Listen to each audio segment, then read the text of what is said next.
आज का पैगाम मुक़द्दस कलाम में से जो मौजू है हमारे सामने वो नोट फरमा लें। लूत की बीवी निशाने इबरत। जिस टॉपिक पर आज कलाम खुदा को हम सुनने वाले हैं उसे नोट फरमा लें। लूत की बीवी निशाने इबरत। दो हवाला जात हैं। पैगाम थोड़ा सा आज लंबा होगा रूटीन से, सो मैं पहले ही आपको बता रहा हूं, घड़ियों की तरफ नहीं आपने देखना।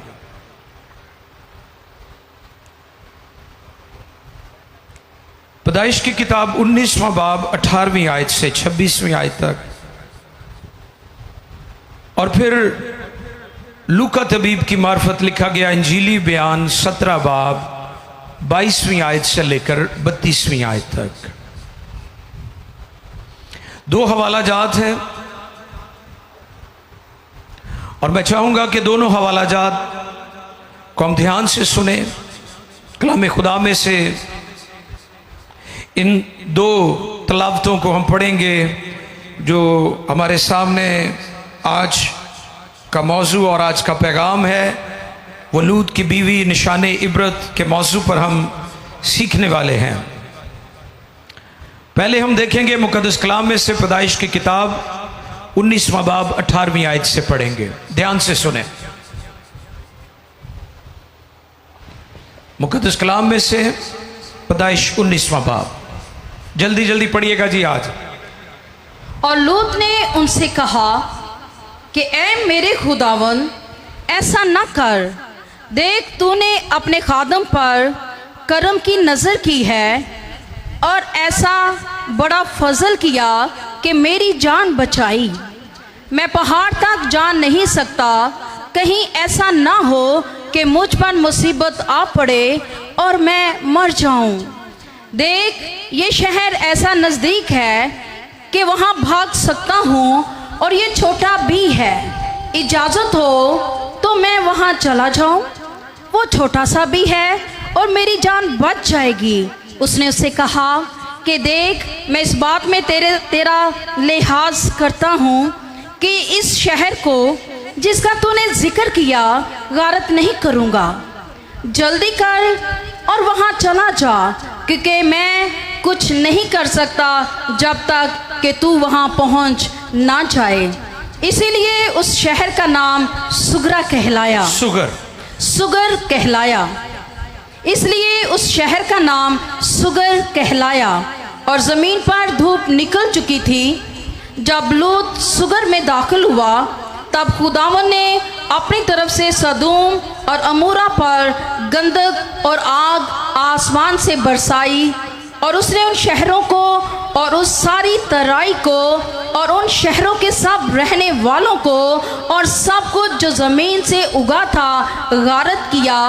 मगर उसकी बीवी ने उसके पीछे से मुड़कर देखा और वह नमक का स्तून बन गई। बहुत शुक्रिया। दूसरी तिलावत हम लूका तबीब की मार्फत लिखा गया इंजीली बयान 17 बाब और उसकी 22वीं आयत से 32वीं आयत तक हम पढ़ेंगे। आओ दूसरी तिलावत हम सुने। लूका तबीब की मार्फत इंजीली बयान 17 बाब 22वीं आयत से। मुक़द्दस कलाम में से लूका तबीब की मार्फत लिखा गया इंजीली बयान 17 बाब और उसकी 22वीं आयत से 32वीं आयत तक। उसने शागिर्दों से कहा, वो दिन आएंगे कि तुम इब्ने आदम के दिनों में से एक दिन को देखने की आरजू होगी और ना देखोगे, और लोग तुमसे कहेंगे कि देखो वहाँ है या देखो यहाँ है, मगर तुम चले ना जाना, ना उनके पीछे हो लेना। क्योंकि जैसे बिजली आसमान की एक तरफ से गूंद कर दूसरी तरफ चमकती है, वैसे ही इब्ने आदम अपने दिन में जाहिर होगा। लेकिन पहले ज़रूर है कि वो बहुत दुख उठाए और इस ज़माना के लोग उसे रद्द करें। जैसे नूह के दिनों में हुआ था, जैसे नूह के दिनों में हुआ था, उसी तरह इब्ने आदम के दिनों में भी होगा। इब्ने आदम के दिनों में भी होगा कि लोग खाते पीते थे, लोग खाते पीते थे और उनमें ब्याह शादी होती थी। उस दिन तक जब नूह कश्ती में दाखिल हुआ और तूफान ने आकर सबको हलाक किया। और जैसे लूत के दिनों में हुआ था कि लोग खाते पीते और खरीदो फरोख्त करते और दरख्त लगाते और घर बनाते थे। लेकिन जिस दिन लूत सदूम से निकला, आग और गंधक ने आसमान से बरसकर सबको हलाक किया। इब्ने आदम के जाहिर होने के दिन भी ऐसा ही होगा। उस दिन जो कोठे पर हो और उसका असबाब घर में हो वो उसे लेने को ना उतरे। और इसी तरह जो खेत में हो वो पीछे को ना लौटे। लूत की बीवी को याद रखो। कलाम खुदा में जो आयत गौर तलब है, जो मौजू है, वो रिपीट करेंगे। लूत की बीवी को याद रखो। Thank you. मुकद्दस कलाम के पढ़े, सुने, समझे और कबूल किए जाने पर खुदा की बरकत। सबके आमीन। लूत की बीवी को याद रखो। इंग्लिश ट्रांसलेशन है रिमेंबर लॉर्ड्स वाइफ। लूत की बीवी को याद रखो। जिस कॉन्टेक्स्ट में खुदा यीशु ने ये बात कही, लूत की बीवी को याद रखो, उस पर जरा गौर कीजिए। यीशु मसीह फरीसियों से गुफ्तगू कर रहे थे, क्योंकि फरीसी जानना चाहते थे कि दुनिया का खात्मा कब होगा, दुनिया का एंड कब होगा। यीशु मसीह उनको एंड टाइम्स की तालीम दे रहे थे, तो फरीसी यीशु मसीह से सवालात करते थे कि जो तू तालीम दे रहा है, जो बातें तू कह रहा है, ये इनका ये कब वजूद में होंगी, कब ज़हूर पज़ीर होंगी। तो फौरन खुदा यीशु मसीह का जो है वो तवज्जो शागिर्दों की तरफ हो जाती है। 20वीं आयत पढ़े, 17 बाब की 20वीं आयत, ताकि पता चले किस कॉन्टेक्स्ट में यह पैगाम दिया गया है। जी, लूका 17 बाब और उसकी 20वीं आयत। जब फरीसियों ने उससे पूछा कि खुदा की बादशाही कब आएगी, तो उसने जवाब में उनसे कहा कि खुदा की बादशाही जाहिरी तौर पर ना आएगी, और लोग ये ना कहेंगे कि देखो यहाँ है या वहाँ है, क्योंकि देखो खुदा की बादशाही तुम्हारे दरमियान है। यीशु अपनी बात कर रहे थे कि मैं आसमान की बादशाही का पैगाम लेकर आया हूं। आमीन। यीशु मसीह उन्हें पैगाम दे रहे हैं, ये टीचिंग दे रहे हैं। और फिर फौरन यीशु मसीह की तवज्जो जो है वो अपने शागिर्दों की तरफ मुड़ती है। और 22वें बाब में 22वीं आयत में अभी हमने पढ़ा है कि यीशु मसीह उनको तालीम देते हैं, शागिर्दों को। लेकिन यहां पर दो बातें बड़ी गौर तलब है, नूह के अयाम और लूत के अयाम। टॉपिक तो हमारा यह है कि लूत की बीवी को याद रखो, उसके अंजाम को याद रखो। लेकिन यह बात भी गौर तलब है कि यीशु मसीह अपनी टीचिंग में, अपनी तालीमात में नूह के अयाम और लूत के अयाम का क्यों जिक्र करते हैं। सुनिए गौर से। नूह के अयाम में मुनादी बहुत ज्यादा हुए थे। 120 साल तक नूह तौबा की मुनादी करता रहा। कितनी? 120 साल। और नूह के खानदान के अलावा किसी ने भी पैगाम को कबूल। तो इब्ने आदम के आने के वक्त भी मुनादी बहुत ज्यादा होगी, और आज मुनादी बहुत ज्यादा दुनिया में हो रही है। नूह कि अयाम में क्या हुआ था? सुनामी आया। और आज भी दुनिया में सुनामी आ रहे हैं, मौसमी तब्दीलियां हो रही हैं, अजीब और हैरान कुन हम वाकयात देखते हैं। कहीं क्लाउड ब्रस्ट हो रहे हैं और कहीं लैंडस्लाइडिंग आ रही है, कहीं कुछ हो रहा है, कहीं ग्लेशियर पिघल रहे हैं, कहीं तोदे गिर रहे हैं। मेरे अजीजों, तारीख अपने आप को दोहराती है। History repeat itself. यीशु मसीह ने कहा लूत के अयाम। अब लूत के दिनों में क्या हुआ था? बदी बहुत बढ़ गई थी। तो आज क्या जी? सबसे जो नेगेटिव किरदार आज आपकी दुनिया में अदा कर रहा है वो सोशल मीडिया और बेजा आजादी है, जो हमारी नस्लों को, हमारे माशरे को, दुनिया को तबाही की तरफ लेकर नहीं जा रहा, तबाह करके रख दिया है। दिवालिया हो चुका है। लोग इखलाकी तौर पर इंतहाई पस्तियों में डूब चुके हैं। इसलिए यीशु ने कहा जैसे नूह के अयाम में हुआ और जैसे लूत के अयाम में हुआ।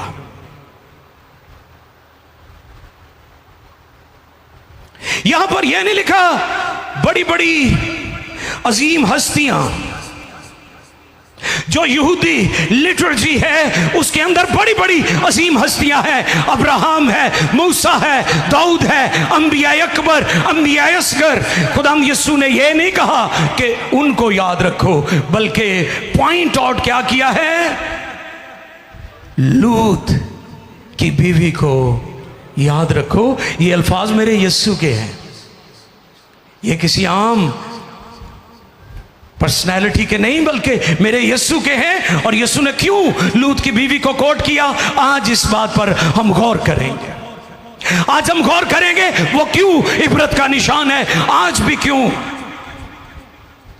जॉर्डन में, ओमान जॉर्डन के अंदर, उसका आज भी जो नमक का सतून उस बड़े ऊंचे पहाड़ के ऊपर है, जो दुनिया के लिए इबरत का निशान है,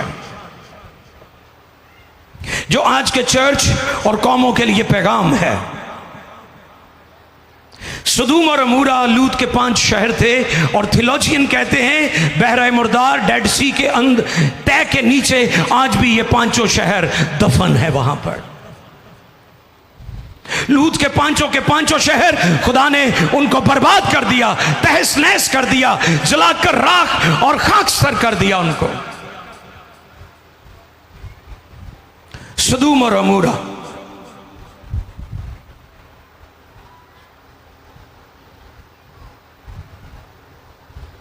लूत की बीवी को हम क्यों याद रखें, यह सवाल है।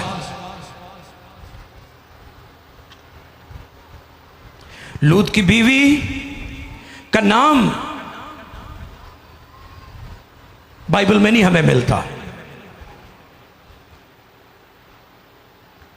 हम डिसेंट वे से कह सकते हैं मिसिस लूत, ऐसे ही, और क्या कह सकते हैं, ज्यादा ना ना होवे। थैंक यू बेटा, ऐसा साउंड वाला बड़ा ज़हीन आदमी है।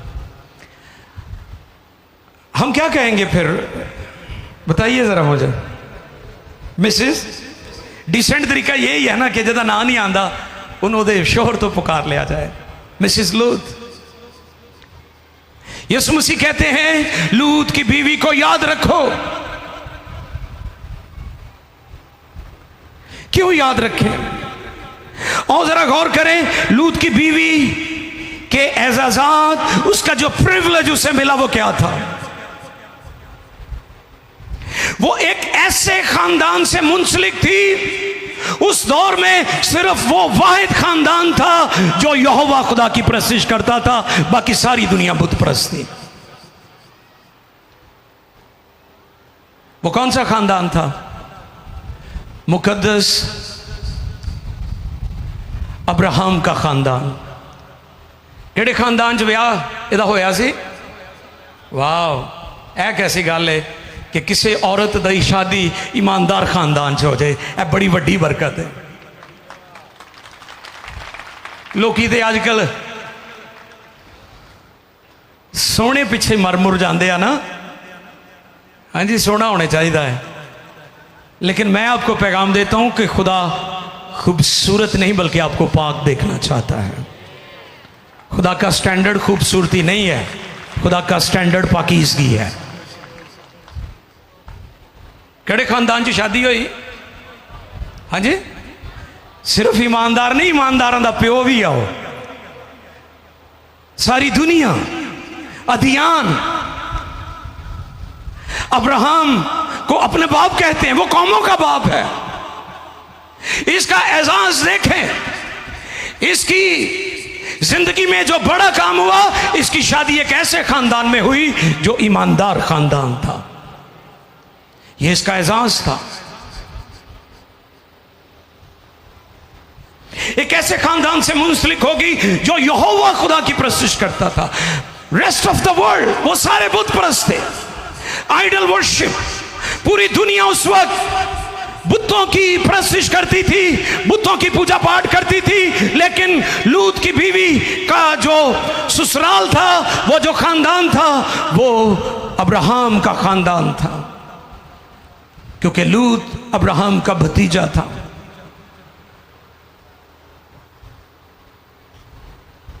यह इसका पहला एहसास है जो इसे मिला है। इसके जितने भी एजाजात हैं, उनमें पहला एजाज क्या था? इसका ताल्लुक अब्राहम के खानदान से जुड़ गया था। क्योंकि जब अब्राहम हारान से निकला तो उसका भतीजा लूत भी उसके साथ था। उसने ये सारी जर्नी की थी, फेथ जर्नी। लोग कामयाबियों को देखते हैं, लोग सरबुलंदियों को देखते हैं, लोग ग्लोरी को देखते हैं, लेकिन लोग बिहाइंड द स्टोरी को नहीं देखते कि ये किस सफर से गुजर कर यहां तक पहुंचे हैं। लूत ने फैसला किया कि मैं अब्राहम के साथ जाऊंगा, मैं बुत परस्ती और गुनाह के शहर को छोड़ दूंगा। सो लिहाजा ये उसका पहला एजाज है। इसको यह भी एजाज मिला कि जहां पर अब्राहम और सारा और हाजरा और बाकी लोग रहते थे, ये भी वही रहती थी। जहां पर अब्राहम का खैमा था, जहां पर खुदा अब्राहम से बातें करता था, जहां पर वो कलाम की बातें करता था, एक कलाम ही उत्थे बह के सुनदी हुंदी सी। ये भी कैसी गल है कि बंदा रवे भी गिरजे च ते कलाम भी सुनता रवे, ते बाइबल भी चुकी हुई है, ते जिंदगी फिर भी तब्दील नहीं हुई, तो फिर अफसोस ही आ। वेखो ना तुसी अज लोग किड्डे पक्के ने और किड्डे थिंदे ने। वो मैं गल सुनाई सी ना कि भाई उन्हें की किया जहाजी ने, कार्रवाई पान तो पहले भी दुआ च ठहरिया, ते कार्रवाई पा के आके फिर दुआ च ठहर गया। यार केड़ी इबादत तू करने वा? ये केड़ी प्रसिश है, केड़े गीत ने, केड़ी दुआ है, ये केड़ी इबादत है कि तू इबादत च जान तो पहले भी ढिड च खराबी रखी, ते इबादत तो बाद भी जो कार्रवाई पा के आ गए फिर इबादत शुरू। यानी कार्रवाई तो पहले भी इबादत, ते कार्रवाई तो बाद भी इबादत। इत्थे मैं एक गल दसी सी कि आदम ने इको ही फल खादा सी, ते खुदा दी बादशाही चो ते लोकी तो फ्रूट चाट खाई जा रहे हैं, मिक्स फ्रूट। ये दसो एक फल दे नाल उन्होंने बाहर निकलना पै गया, ते जेडे फ्रूट चाट खा रहे हैं इन्हां दा की बनेगा? तुसीं मैनूं ये समझाओ पहले गल। कहाँ रहती थी? जहां पर अब्राहम खुदा से बातें करता था। प्रिविलेज, एजाजात, इस्तेकाक, ऑनर, कितनी इज्जत की बात है कि दुनिया अदियान अब्राहम को अपना रूहानी बाप कहती है। दुनिया एजाज की बात समझती है, लेकिन अफसोस कि लूत की बीवी अब्राहम के घर में, उसके खानदान में, उनके खेमों में, उनकी इबादतों में कलाम भी सुना, लेकिन जिंदगी तब्दील नहीं हुई। ते ढिड दी गल नहीं दसदी कि मैं अंदरों तब्दील नहीं हुई। यह भी गल है, कई मीसणे हुंदे ने, वो असली गल नहीं तुहानूं दसणगे, फिरनगे तुहाडे नाल ही, रहणगे तुहाडे नाल ही, लेकिन ढिडों अपनी कार्रवाई पूरी रखते हैं। ਇਹਦਾ भी यही हाल सी।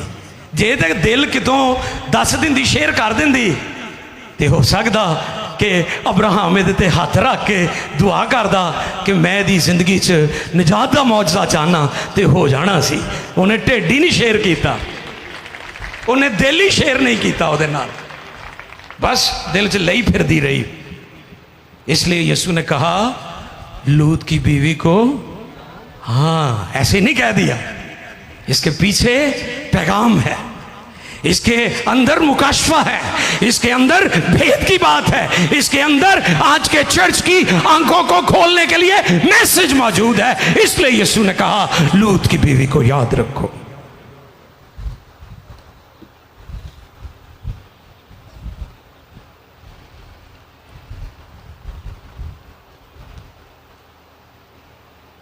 यह बहुत बड़ा इस्तेहकाक है और इसे एजाज मिला कि लूत की बीवी बन जाए। अगरचे लूत की ज़िंदगी से जुड़ी हुई कुछ चीज़ें मनफी हैं जिसको लेकर लोग लूत के बारे में अच्छी गुफ्तगू नहीं करते, लेकिन आज मैं इल्हाम में से लूत की जो खूबसूरत पिक्चर है वो भी आपको दिखाना चाहता हूँ। पीटर, सेकंड पीटर, दूसरा पत्रस, दूसरा बाब, सेकंड पीटर, दूसरा पत्रस, दूसरा बाब, चैप्टर 2 वर्सेस 6 to 8। और देखें पत्रस का दूसरा खत और उसका दूसरा बाब और उसकी छठी आयत। जी पढ़िएगा।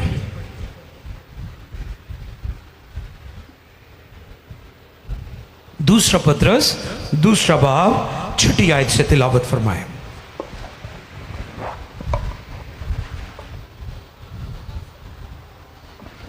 और सदूम और अमूरा के शहरों को, हाँ जी, सदूम और अमूरा के शहरों को खाक को स्याह कर दिया, खाक को स्याह कर दिया और उन्हें हलाकत की सजा दी, और उन्हें हलाकत की सजा दी, और आइंदा जमाना के, और आइंदा जमाना के बादीनों के लिए, बेदीनों के लिए जाए इबरत बना दिया। जाए इबरत। टॉपिक क्या था? लूत की बीवी निशाने इबरत। क्या?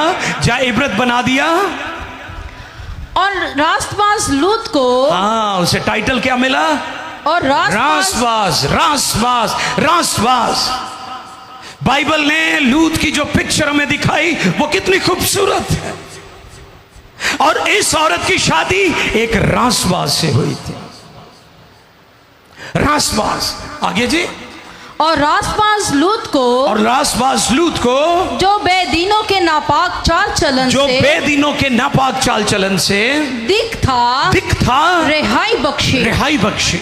चुनाचे वो रासबाज उनमें रहकर और उनके बेशरा कामों को देख देख कर और सुन कर गोया हर रोज अपने सच्चे दिल को शिकंजा में खींचता था। बदी खिंचती होएगी ना उन्होंने भी अपने हाल, जिवें शराबी नूं शराब खिंचदी है अपने हाल। मैं आगे चलकर बताऊंगा कि गुनाह की कशिश लोगों को खींचती है अपनी तरफ, बुराई अपनी तरफ खींचती है, लालच, बदखाही, दूसरों का बुरा सो, ये चीजें आपको अट्रैक्ट करती हैं कि आप जाएं इस तरफ। इसकी शादी एक रासबाज शख्स से हुई थी जो अब्राहम का भतीजा और उस जमाने में जिंदा खुदा की परस्तिश करने वाला था, लेकिन ये अंदर से तब्दील नहीं हुई थी। अगरचे लूत का ईमान पुरतशकीक था, यानी शकूक का तस्करा लोग करते हैं, खासतौर पर जो वाकया उसकी बेटियों के साथ हुआ, और फिर बाद में मुआब और अमून, जो कि एक घिनौना अमल था, लेकिन फिर भी कलाम खुदा उसके ईमान की तारीफ करता है। लूत की बीवी ने लूत के ईमान को करीब से देखा और यह बहुत बड़ा उसका एजाज था।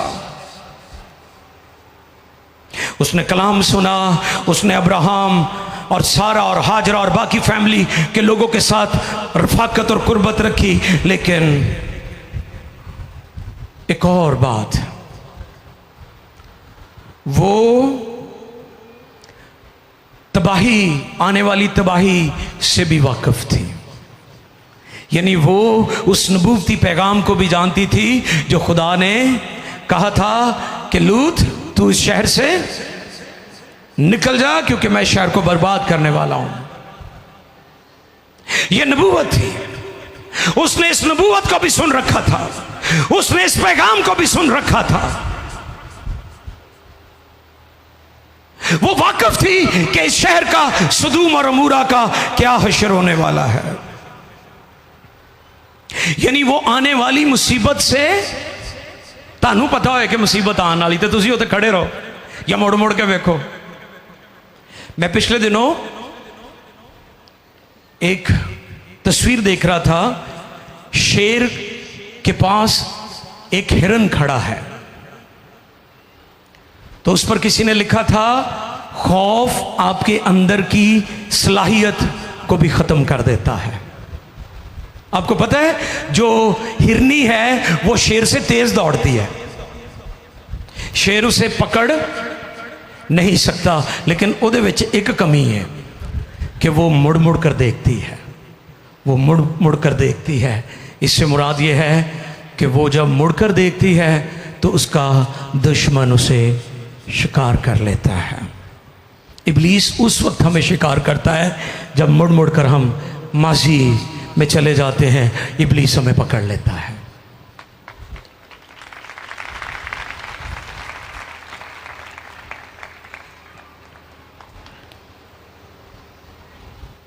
हुक्म क्या था कि जब तुम उस शहर से निकलो तो पीछे मुड़कर ना देखना। ते उन्हें मन्नी गल खुदा दी है, तुसी मानदे हो खुदा दी गल, मानदे हो कि नहीं? है हुण सारे चुप कर गए।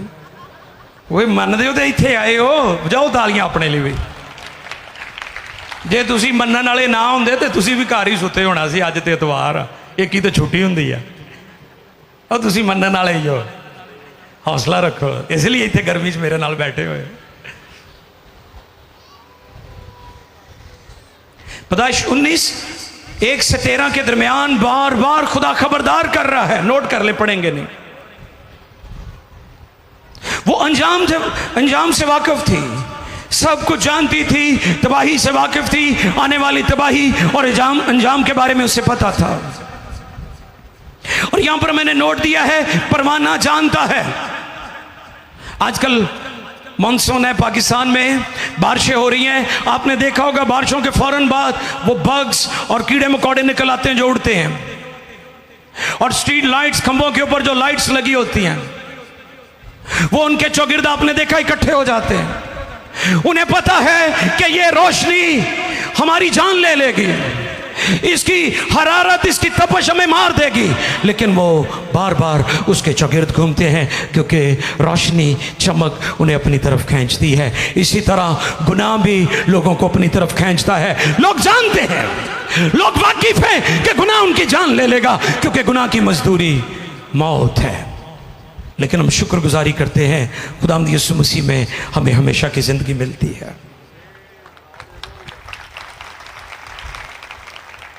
लूत की बीवी बाज नहीं आई अपनी ख्वाहिश, यानी वो शहर ख्वाहिशों की अलामत है, वो शहर बदी की अलामत है। वो अपनी ख्वाहिश से बाज नहीं आई, उसने अपनी जान दे दी, लेकिन अपनी ख्वाहिशों से बाज।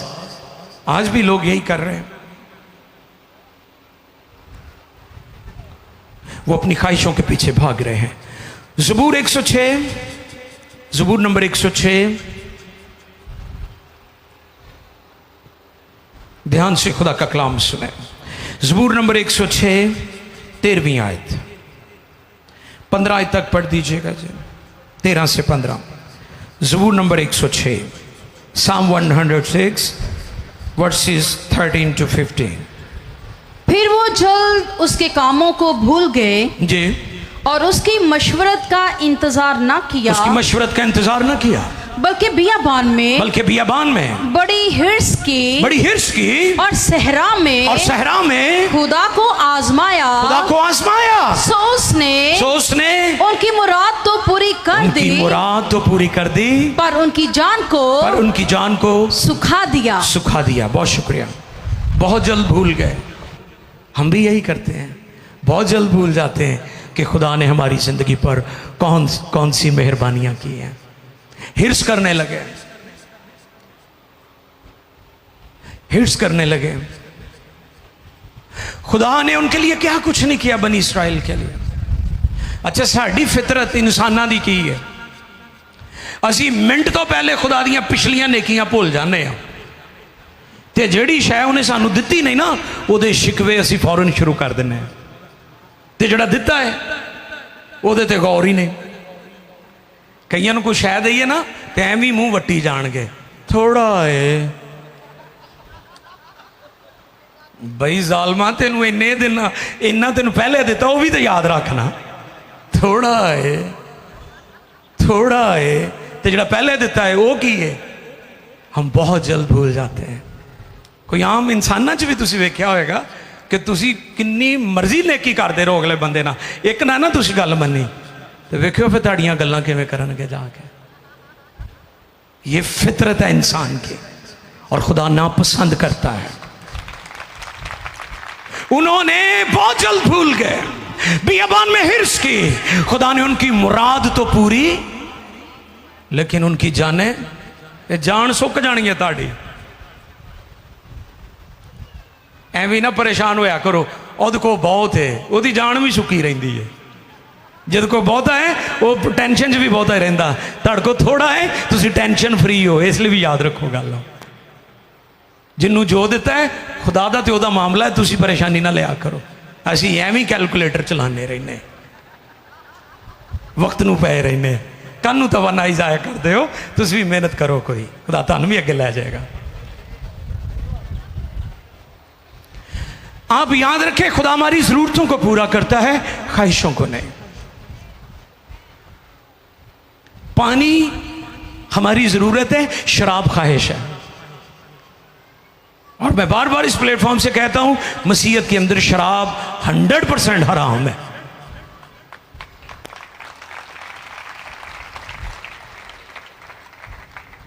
खुदा जरूरतों को पूरा करता है। पानी जरूरत है, शराब आपकी ख्वाहिश है।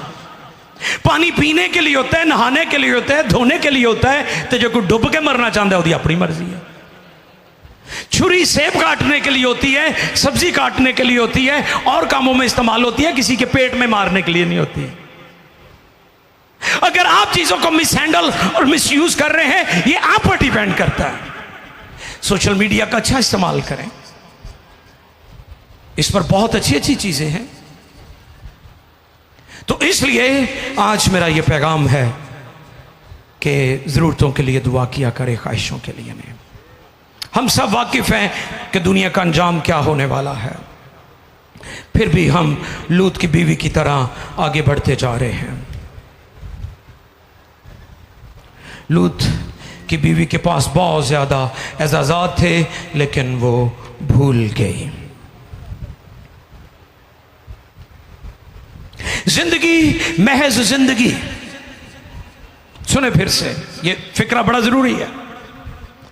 जिंदगी महज जिंदगी, कई लोग जिंदगी महज जिंदगी गुजार रहे हैं। जिंदगी मकसद के साथ, God's purpose life, God's purpose driven life. आप इन मुकद्दस हस्तियों को देखें जो बाइबल की हैं, उन्होंने जितनी जिंदगी गुजारी पर्पस के तहत जिंदगी गुजारी। और जब हम लूका 16:19 से 25 के दरमियान पढ़ते हैं तो वहां पर एक दौलतमंद का जिक्र है और गरीब लाजर का जिक्र है। और जब वो अंजाम को पहुंचा तो वहां पर वो अजियत में मुब्तला होकर कहता है, लाजर को भेज, ये अपनी उंगली का सिरा पानी में डिबोकर मेरी जुबान तर करे, क्योंकि मैं यहां पर अजियत में हूं, अजाब में हूं। तो पैगाम क्या आया था कि तू दुनिया में अच्छी चीजें, जिंदगी महज जिंदगी, तो दुनिया में, हाँ जी, अच्छा एक भैन की आवाज आई है। इब्राहिम ने नहीं, कहा, बहुत शुक्रिया मैडम, लंबा हो जाएगा। मैं और भी चंद एक बातें, मैं आपको ये कहना चाहता हूं कि जिंदगी महज जिंदगी ना गुजारे, जिंदगी मकसद के मुताबिक जिंदगी गुजारे, खुदा की मर्जी में रहकर जिंदगी गुजारे, वो जिंदगी है। लूका 16:19-25 पढ़ लीजिएगा घरों में जाकर, जो भी पढ़ने लगी थी एस्टर, लेकिन इसे नोट फरमा लीजिए। पूछे उस दौलतमंद को जो जहन्नुम में चला गया, जो बर्बाद हो गया, अब उसे मौका नहीं मिल रहा।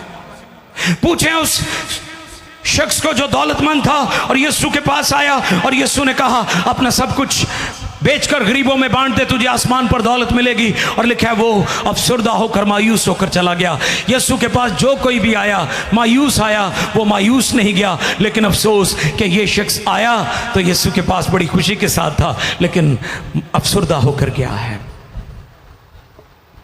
या पूछे यहूदा इस्करियोती से जिसने जहन्नम का इंतखाब किया। लूत की बीवी सारे एजाजात के बावजूद एक बेपरवाह केयरलेस औरत थी। बावजूद एक ईमानदार खानदान में रहने के बावजूद वो एक बेईमान और गैर ईमानदार रही।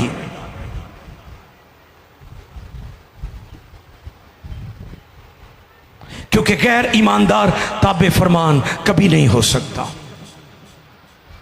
जड़ा गैर ईमानदार है वो ताबेदार कभी भी नहीं हो सकता। लूका 15 में मुसरफ का जिक्र हमें मिलता है कि मुसरफ नाफरमानी करता है, ऐशो इशरत में पड़ जाता है। और आखिरी चंद एक बातें, लूत की बीवी के एजाजात और उसकी सजा। सजा क्या थी? सजा उन्होंने किस्तां च नहीं दिती, खुदा ने किवें दिती सी, कैसे दी? देखे मेरे साथ, इमसाल 29वां बाब, प्रोवर्ब्स चैप्टर 29 वर्स 1, इमसाल 29वें बाब की पहली आयत। जी देखे खुदा के कलाम में से, इमसाल की किताब है, उसका 29वां बाब चैप्टर 29 पहली आयत। जो बार बार तंबी पाकर भी गर्दन कशी करता है, नागहान बर्बाद किया जाएगा और उसका, हाँ जी, और उसका कोई चारा ना होगा। जड़ा बार बार तंबी पाकर गर्दन कशी करे, उहदे बारे च कलाम च की लिखा है? जो बार बार तंबी पाकर भी गर्दन कशी करता है, नागहान बर्बाद किया जाएगा। शुक्रिया जी। कैसे बर्बाद होगा? नागहान क्या होता है? नागहानी अचानक, सडन पनिशमेंट, ऐसी सजा, ऐसी अदालत जो टाइम नहीं लगेगा जी, ओ इतना टाइम लग गया, नो, फौरन, जैसे हननिया और फौरन। तो वो लोग जो लूत की बीवी की पैरवी कर रहे हैं, उसके नक्शे कदम पर चल रहे हैं, उनके लिए आज भी तंबीह है, आज भी ऐलान है कि वो नागहान सजा का सामना करेंगे। ज़बूर 9 और उसकी 17 आयत, आखिरी आयत है ये। सजा और जजा, अचानक, सडन, सीरियस पनिशमेंट, सख्त। जी ज़बूर 9 और 17 आयत। Psalm 9 verse 17। शरीर पाताल में जाएंगे, यानी वो सब कौमें जो खुदा को भूल जाती है, और सब सर को झुकाएं और अपने कदमों पर खड़े हो जाएं। सब अपने कदमों पर खड़े हो जाएं। हालेलुया। लूत की बीवी को याद रखो, लूत की बीवी को याद रखो।